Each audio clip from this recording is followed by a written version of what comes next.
নমস্কার বন্ধুরা, জেসিস kitchen and বেকিংয়ে আমার সকল দর্শক বন্ধুদের স্বাগত জানাই। আমার আজকের রেসিপি ওল মাখা। খুব সহজ উপায়ে এই ওল ভাতেটা বা ওল মাখাটা আমি করেছি। একবার এইভাবে করে দেখবেন, কোনো সমস্যা হবে না। যারা নতুন তারাও খুব সহজেই এই রেসিপিটা করতে পারবেন। তাই অনুরোধ করব স্কিপ না করে পুরো ভিডিওটা দেখার জন্য। আর যদি ভালো লাগে একটা লাইক দিয়ে শেয়ার করার জন্য। আর যদি আমার চ্যানেল নতুন বন্ধু হয়ে থাকে তাহলে আমার চ্যানেলটি সাবস্ক্রাইব করার জন্য অনুরোধ রইল। এই ওল ভাতে সঙ্গে লেবু মাখলে খেতে খুবই ভালো লাগে।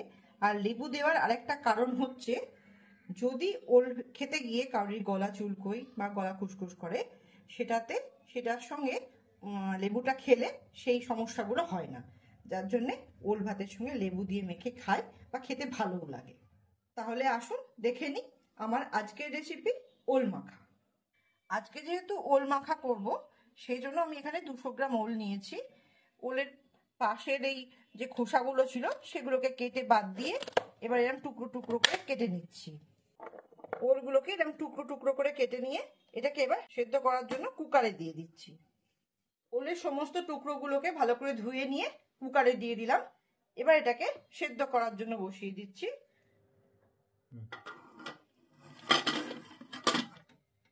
এবার গ্যাসের ফ্লেমটা আমি মিডিয়ামে রেখে দুটো স্টিম দিয়ে নেব।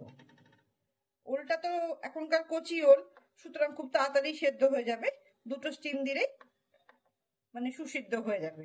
এই ওল মাখা রেসিপিটাকে আরো টেস্টি করবার জন্য এখানে দিয়ে দিচ্ছি 1 চামচ সাদা সর্ষে, আর দিচ্ছি 1 চামচ লাল বা কালো সর্ষে। এটাকে 2 থেকে 3টে কাঁচা লঙ্কা দিয়ে আর অল্প একটু নুনের মধ্যে দিয়ে এটাকে ভালো করে একটু জল দিয়ে বেটে নিতে হবে।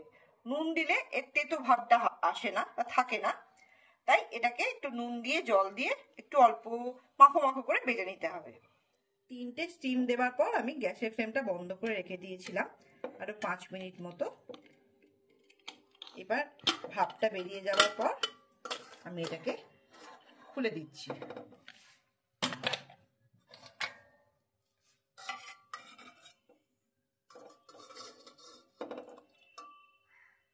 ওলগুলো একদম নরম হয়ে গেছে।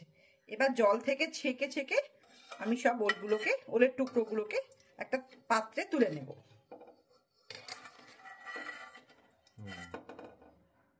ওলের টুকরোগুলো জল ঝরিয়ে নিয়ে আমি একটা থালার মধ্যে ঢেলে দিলাম। গরম থাকতে থাকতেই একটা হাতার পেছন দিয়ে এরকম ভাবে মেখে নিলে মাখাটা খুব ভালো হয়, একদম মসৃণ হয়। শক্ত হয়ে মানে একটু ঠান্ডা হয়ে গেলেই না ওলগুলো শক্ত হয়ে যায়, সেই জন্য গরম থাকতে থাকতেই মাখার চেষ্টা করবেন। যদিও এখনকার ওল খুবই ভালো, একবার মানে একটু স্টিম দেওয়াতেই সেদ্ধ হয়ে গেছে, খুব ভালোভাবে মাখাও যাচ্ছে।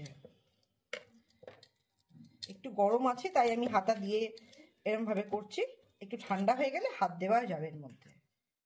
এই যে সর্ষে কাঁচা লঙ্কা সব নিয়েছিলাম সেগুলোকে এভাবে বেটে নিয়েছি আমি। এই বাটাটা আমি এই ওলের মধ্যে দিয়ে দেবো।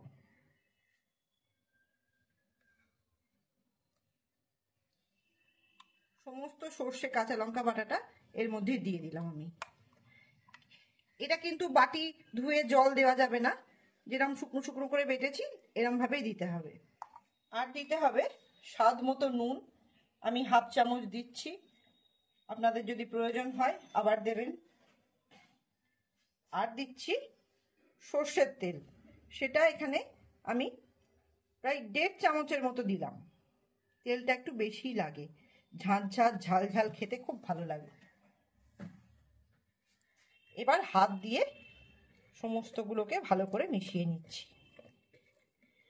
এটা গরম ভাতে খেতে যা ভালো লাগে না, একবার খেলে মনে হয় যেন বারবার খাই। আর এটা দিয়েই সমস্ত ভাত খাওয়া হয়ে যায়। আর যদি পাশে থাকে 1 টুকরো লেবু, তাহলে তো পুরো খাবারটাই জমে যাবে। এখন মনে হচ্ছে একটু নরম, কিন্তু একটু ঠান্ডা হলে এটা কিন্তু বেশ জমাট জমাট হয়ে যাবে। আগামী দিনে আবার অন্য কোনো রেসিপি নিয়ে আপনাদের সামনে উপস্থিত হব। ভালো থাকবেন, সুস্থ থাকবেন, আনন্দে থাকবেন।